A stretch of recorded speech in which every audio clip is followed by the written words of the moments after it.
நண்பர்கள் அனைவருக்கும் வணக்கம்.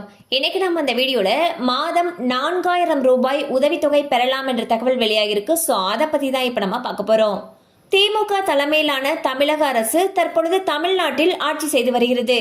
இந்த ஆட்சியில் பல்வேறு நலத்திட்டங்கள் அறிமுகம் செய்யப்பட்டுள்ளன.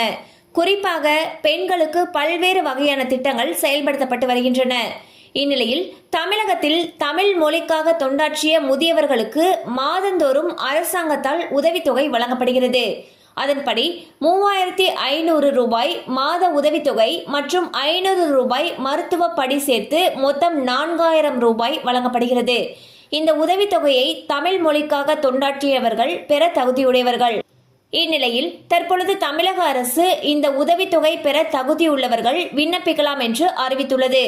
அதன்படி 58 வயது நிரம்பியவர்கள் உரிய ஆவணங்களுடன் தமிழ் வளர்ச்சித்துறை அலுவலகத்தில் விண்ணப்பிக்க வேண்டும்.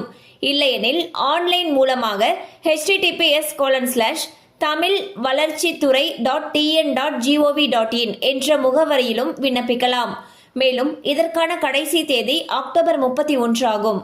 எனவே தகுதி உடையவர்கள் உரிய கால அவகாசத்திற்குள் விண்ணப்ப தொகைக்கு விண்ணப்பித்து பயன்பெறுமாறு அறிவுறுத்தப்படுகிறார்கள். ஸோ பார்த்தீங்கன்னா முதியவர்களுக்கு உதவித்தொகை அறிவிச்சிருக்காங்க. அது குறிப்பாக தமிழ் மொழிக்காக தொண்டாற்றிய முதியவர்களுக்கு உதவித்தொகை அறிவிச்சிருக்காங்க. 4000 ரூபாய் உதவித்தொகை தர்றதுக்கு இருக்காங்க. இந்த தொகை மாதந்தோறும் வழங்கப்படுறதுக்கு இருக்கு.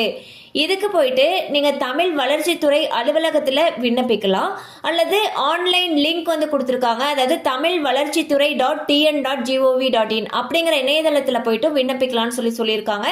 அக்டோபர் 31ஆம் தேதிக்குள்ள விண்ணப்பிக்கிறதுக்கு சொல்லியிருக்காங்க. தேவைப்படுறவங்க இந்த வாய்ப்பை பயன்படுத்திக்கோங்க. கண்டிப்பா அந்த அப்டேட் உங்களுக்கு பயனுள்ளதா இருந்திருக்கும் நம்புறோம். மேலும் இது போல அப்டேட்ஸ் உங்களை உடனே ரீச் ஆகணும்னு நினைச்சீங்கன்னா நம்ம சேனலோட தொடர்ந்து இணைந்திருங்க.